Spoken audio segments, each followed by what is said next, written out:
안녕하세요, 해나입니다. 오늘은 해나의 전시회 가는 길 6번째 에필로그입니다. 오늘은 4편의 전시를 준비했습니다. DNA 한국미술 어제와 오늘, 이강소 몽유, 주재환 주호민 부자의 호민과 제한, 엘리자베스 페이튼 개인전, 이렇게 4가지를 준비했고요. 하나씩 소개해 드릴게요.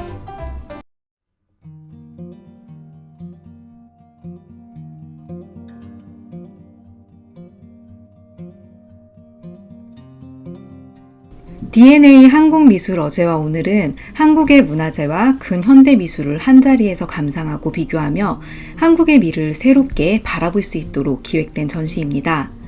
삼국시대 고구려 벽화부터 1990년대 이후 한국의 현대미술까지 아우르며 전통과 현대미술이 어떻게 서로서로 영향을 주고받아 왔는지 잘 보여주는 게 특징입니다.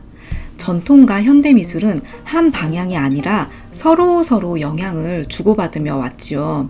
그 시절에 현대미술이라고 불렸을 작품들을 우리는 지금 전통이라고 얘기하듯이 지금의 현대미술은 후대에는 고전이 될 거라는 생각이 들어요.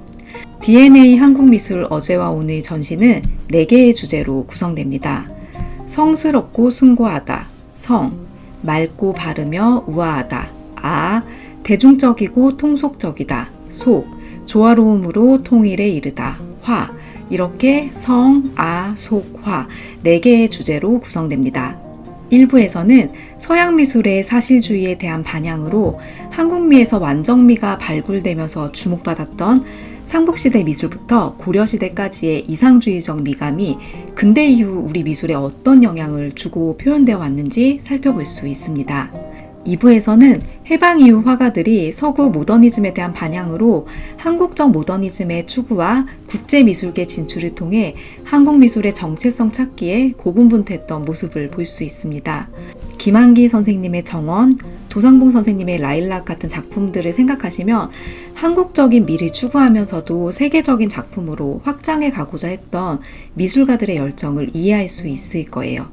3부에서는 풍속화와 민중미술의 발전을 살펴볼 수 있습니다. 풍속의 속은 대중적이고 누구에게나 받아들여질 수 있는 취향과 문화인데요. 조선시대의 풍속화와 미인도, 민화는 이러한 속의 미학을 잘 반영한 작품입니다.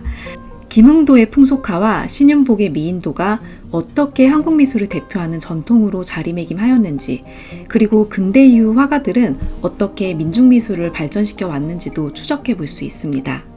저는 이 3부를 보면서 가장 한국적인 것들이 현대적으로 재해석될 때 얼마나 위트 있고 개성 있는 작품이 되는지를 확인할 수 있어서 너무나 즐거웠는데요. 지옥도를 풍자한 오윤의 마케팅 5 지옥도나 88올림픽 포스터 호돌이와 김기창의 신비로운 동방의 샛별, 이런 작품들은 가장 한국적이면서도 현대적인 감각과 위트를 충분히 느낄 수 있습니다. 4부는 조화로움으로 통일을 이루다를 주제로 포스트 모더니즘을 추구하며 다양한 미술적 시도를 한 작품들을 만날 수 있습니다. 신라 금관부터 백남준의 반화심경, 다른 가장 오래된 텔레비전 등은 한국 전통의 정서를 잘 반영하면서도 포스트 모더니즘을 추구한 개성 있는 작품들입니다. 이번 전시를 보며 가장 한국적인 것이 가장 세계적인 거라는 생각을 많이 했어요. 그리고 현대적인 관점에서 개성과 창의성을 발휘하기 위해선 한국의 전통 미술에 대한 본질적인 탐구에 대해서도 노력을 아끼지 말아야겠다는 생각이 들었습니다. 시대를 반영한 작가들의 표현 욕구와 한국 미술의 과거와 현재를 읽을 수 있는 전시, DNA 한국 미술의 어제와 오늘은 10월 10일까지 국립현대미술관 덕수공간에서 개최됩니다.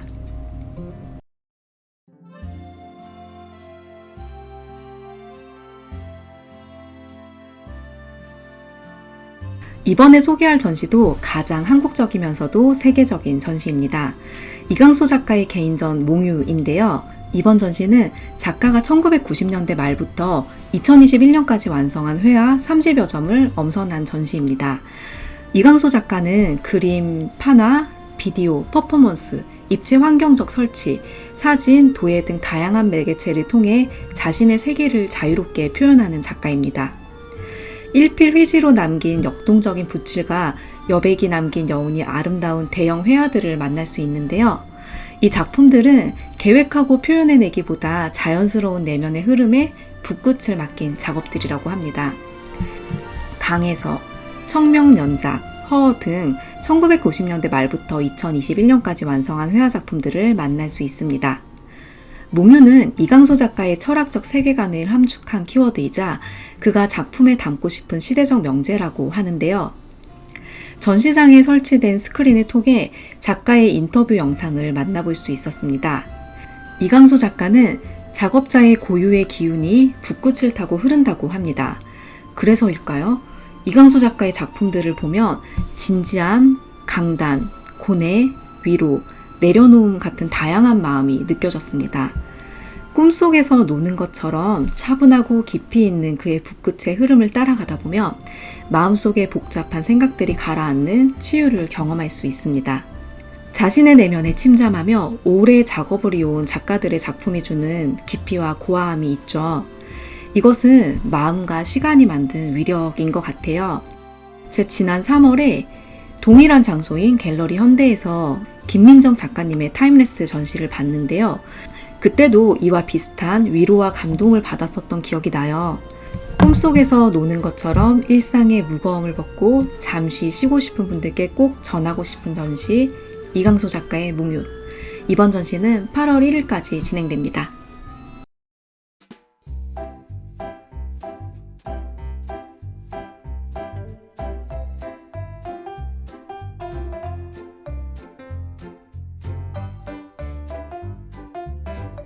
버려진 일상 사물을 재활용해서 사회 풍자적 메시지를 담아내는 원로 작가 주재환, 그리고 취업난 속 젊은이들의 삶을 그린 무한동력, 한국 신화를 바탕으로 전통적인 저승길을 재해석하며 삶의 진정한 가치를 조명하는 신과 함께로 대중에게 널리 알려진 웹툰 작가 주호민. 이들은 아버지와 아들이에요. 이번에 소개할 전시는 이 두 부자의 2인전 호민과 재환입니다. 미술과 웹툰이라는 서로 다른 영역이지만 두 부자의 타고난 스토리텔링 감각과 위트와 해학이 어떻게 작품 속에서 연결되고 확장되는지 살펴볼 수 있는 풍성한 전시입니다. 제가 생각하는 이번 전시의 중요한 키워드는 이미지와 텍스트였는데요. 두 작가의 작품의 공통점은 이미지와 텍스트로 결합한다는 겁니다. 주재환 작가의 텍스트는 광고의 카피라이팅 같기도 하고 잘 응축된 시 같기도 하고요. 주호민 작가의 텍스트는 그림의 서사를 더해 영화적인 상상력을 끌어냅니다. 과거와 현재가 교차하고 시간이 흐르며 드러나는 반전과 위트가 있기 때문이죠. 또 하나의 주요 키워드는 위트와 해학입니다. 주재환 작가는 민중미술로 유명한 작가죠. 그의 작업 도구는 버려진 사물들이고요. 그의 작품 속 대상은 가난하고 소외된 민중을 향합니다. 그의 위트는 미술계에 만연한 권위와 허위의식을 겨눕니다. 실제로 주재환 작가는 미술계에서 권위의식이 없기로 유명한 진솔한 작가라고 합니다. 그리고 아들 주호민 작가의 웹툰은 저 역시 개인적으로 너무나 팬인데요. 그의 시선도 아버지처럼 가난하고 소외된 사람들을 향하고 있습니다. 작가의 따뜻한 시선은 인간으로서 가진 본질적인 가치와 양심을 상기하게 합니다. 진지하고 엄중한 주제들을 장난처럼 위트와 해학으로 표현한 두 부자의 작업은 전시 내내 소리내며 웃게 만들었습니다. 이미지의 이야기를 담다, 지금 여기, 그리고 너머의 세계, 이미지로 이야기를 품다, 만능 이야기꾼 주호민, 크리스탈 갤러리 반딧불, 우리 모두의 꿈. 전시는 이렇게 4개의 주제와 크리스탈 갤러리의 반딧불, 우리 모두의 꿈으로 구성됩니다. 반딧불, 우리 모두의 꿈은 반딧불처럼 약한 민중을 상징하는 의미를 부여해서 반딧불은 지상에 떨어진 별이란 시적인 표현에 영감을 받아 주재환 작가가 제작했습니다. 아버지와 아들이 공평하게 나눠 가진 유머와 민중을 향한 따뜻한 시선이 돋보인 전시, 호민과 재환. 이 전시를 보며 민중이란 단어가 아름답게 제 마음속에 스며들었습니다.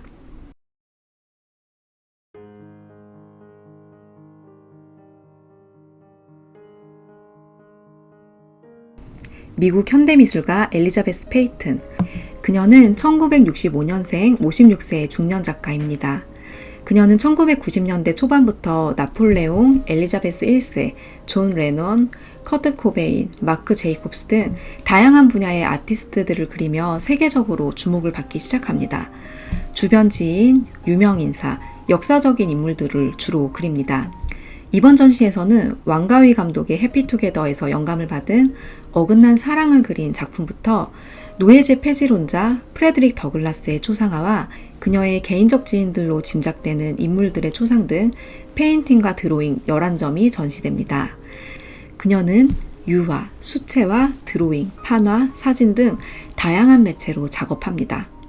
앞에서 소개했던 이강소 작가의 목류에서 작가는 작업자의 고유의 기운이 붓을 타고 흐른다고 말했었는데요. 그래서 고유의 섬세함과 대범함, 우연한 아름다움이 캔버스에 담기게 됩니다. 엘리자베스 페이튼의 전시를 보며 그 말이 계속 생각나더라고요. 섬세함, 친밀함, 슬픔, 강단, 다정함, 낯섦 등 여러 감정이 그림 속에서 읽혔습니다. 페이튼은 사람의 얼굴에는 시간, 역사, 개성 등 많은 것이 담겨 있다고 말했는데요. 파스텔톤의 잔잔한 색감과 다양한 초상화, 얼굴 속의 표정이 작품에 흠뻑 빠져들게 합니다. 저는 전시가 너무 좋아서 돌아오는 길에 해외 배송으로 그녀의 출간물 다크 인칸데센스라는 도록을 구매했습니다. 진짜 너무 좋았어요. 제가 7월 내내 컨디션이 너무 안 좋았어요. 더위에 굉장히 약하기도 하고 이것저것 좀 일이 많아서 그래서 여름 동안은 좀 전시 관람을 쉬어야겠다 이런 생각을 했는데 그럴 수 없었던 이유가 바로 엘리자베스 페이튼 전시는 꼭 봐야 할 것 같았기 때문인데요. 전시 기한이 얼마 안 남았습니다. 전시는 7월 31일까지 진행이 돼요. 저는 앞으로 엘리자베스 페이튼의 작업들은 계속 주목하고 좋아할 것 같습니다. 이렇게 해서 헤나의 전시에 가는 길 6번째 에필로그 4개의 전시를 소개해 드렸는데요. 이번 전시들이 다 그 첫 번째 소개해드린 DNA 한국미술의 어제와 오늘 말고는 나머지 전시들은 다 이번 주까지만 전시가 진행이 돼요. 그래서 궁금하신 분들은 빨리 전시관으로 찾아가셔서 보시면 좋을 것 같고요.